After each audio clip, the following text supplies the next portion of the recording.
Today's game features Lembit Antsovich Oll playing as white against Mikhail Tal as black. Move 1. White advances to e4. Black pushes forward to e6. White pushes to d4. And here, occupies the center with the pawn. On move 5, white maneuvers the knight to d2.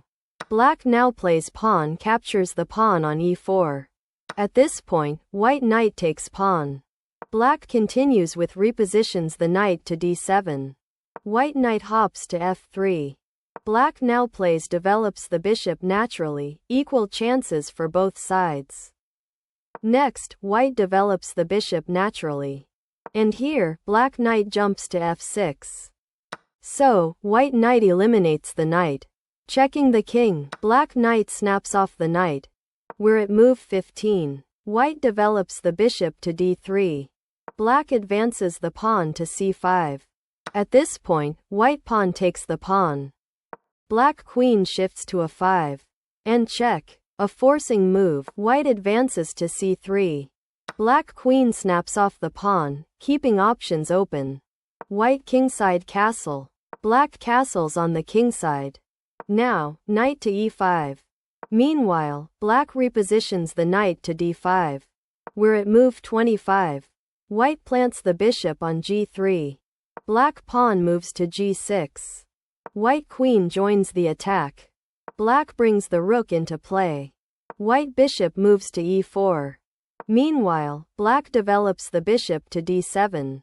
So, white rook swings to e1, creating tactical motifs. At this point, develops the bishop to e8. White responds with queen moves to b3. Black continues with pawn to b5. On move 35, white brings the rook into play.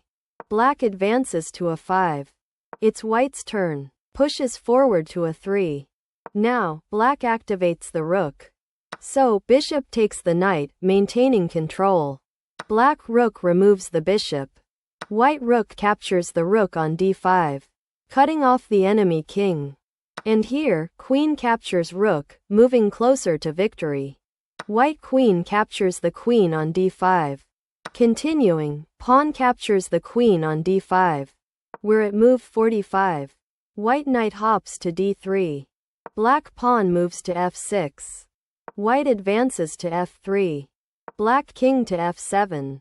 Meanwhile, white bishop moves to f2. Black rook moves behind the passed pawn. White advances to b4.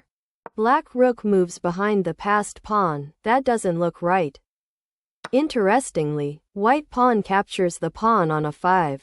Moving forward, black activates the rook in the endgame. We're at move 55. White plants the bishop on b6. Black bishop takes the pawn. White rook shifts to a1. Black bishop moves to d6. Meanwhile, pushes the passed pawn to a6, restricting the opponent's pieces. Next, black develops the bishop to c6. White develops the bishop to d4. Black king marches up the board. Next, white pushes the passed pawn to a7. The advantage becomes clear. Interestingly, black deploys the rook to c8. A subtle improvement. On move 65, white rook shifts to a6, demonstrating perfect technique. At this point, black moves the king. White bishop takes pawn on f6. Moving forward, bishop to a8. White cuts off the enemy king with the rook. Black rook moves behind the passed pawn. White deploys the bishop to d4. Black rook shifts to b7. And here, white rook to a6. Black advances the critical pawn. On move 75, white repositions the bishop. Continuing, pawn takes pawn. Next, rook takes bishop on d6. Delivering check with the capture. Black the king becomes active. White rook swings to e6. Black brings the rook to b1, discovering check. The path to victory is clear. White now plays rook swings to e1. Mikhail Tal resigns. Lembit Antsovich Oll wins the game.